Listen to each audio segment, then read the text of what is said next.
Txina Asiako ekialdean kokatuta dago. Txinatar zibilizazioa ibaioiaren ertzetan sortu zen. Lokatxoriari esker loezturak anogenak dira. Harresi handia, Mongolia eta barbaroen erosketatik babesteko eraikin zuten Txin enperadorearen garaian hasi zen eraik. 1984 urtean Txinan terrakotako 6.000 soldadu eta euren sarkiak aurkitu zituzten. Benetazko gizarki eta sarki nordiko eskulturak dira.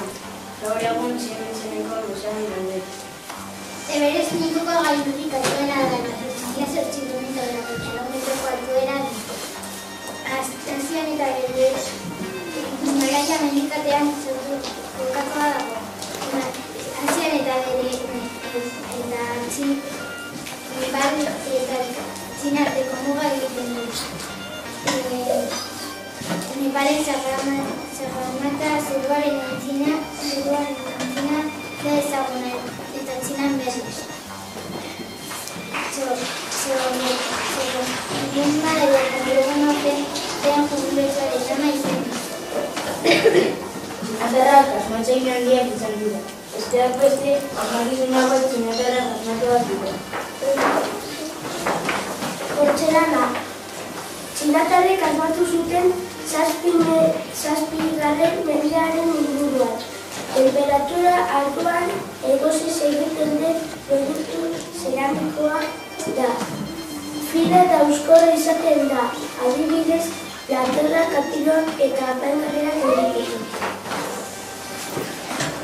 Orientatzeko balio duen tresna da ikar magnetikoa seinalatzen duen. Txinan animatu zuten partera eta portzelanarekin bere funtzionamendua oso bezala. Orgatira, gurpil batek ibilgailu eta zermak eramateko balio duena. Txinan asmatua 200 urte lista horretik.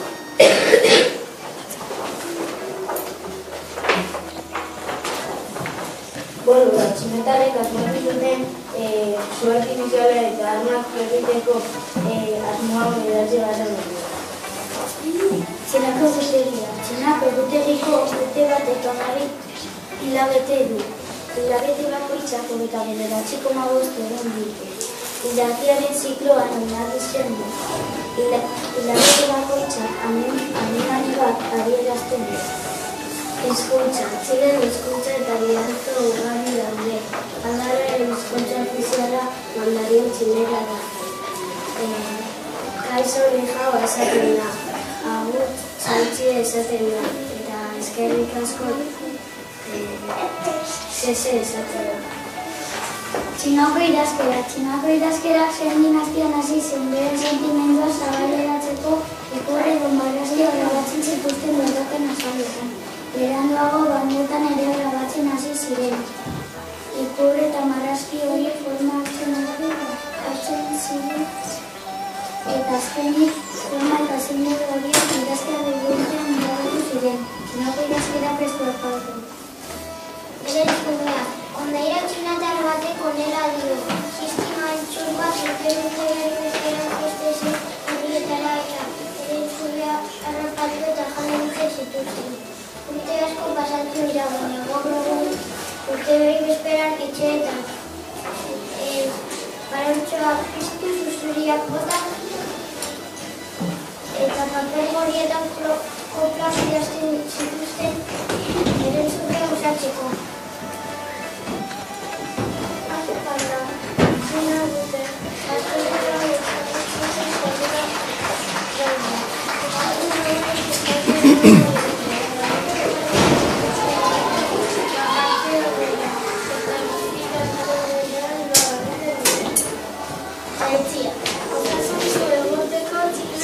Praktikatzen den artea da. Mugimendu dibidirak motelak eta lehonak egiten dira.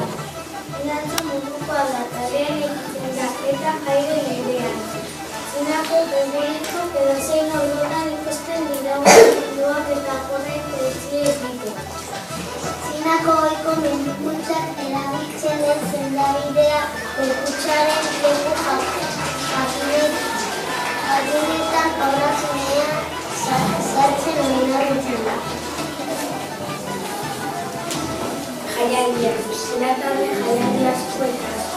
zen dituzte. Oso hasieratik. Jaialdi honetatik garrantzitsuena udaberrikoa eta gaur egun udaberriko jaialdi ditu. Makillajea.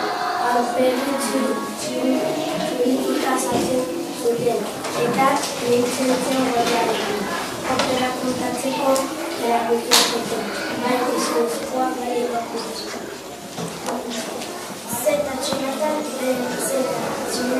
garaitzak hartzen dute eta arrakak horretzen dira. Hau kristali egiten zeta erantzen dute. Tximetaren izketan dira kontroletzeko zetatzen dira. Makin tximetak badira biloki luze eta ez du zein erabiltzen dira ziren nahi tresna burukoa. Egurezkoak, ezurrezkoak, metalezkoak, kainaberazkoak edo plastikozkoak izan daitezke. Haizen baileatzuk, granula freskatzeko ezkoa zerabiltzen zailorren burukoa eta zorezalia. Txinak asmatua oso erabilerak erreza du. Behar gizonezkoen, behar gizonezkoaz erabiltzen zituzten. Grupoa, eta guztimoa ziren. Zenezkera osoa nahazten ziren. Eguzkia hilabia zendua. Mitologikoa hainbat jaiko azaltzen ziren adibidez egin zuen. Txini nazi.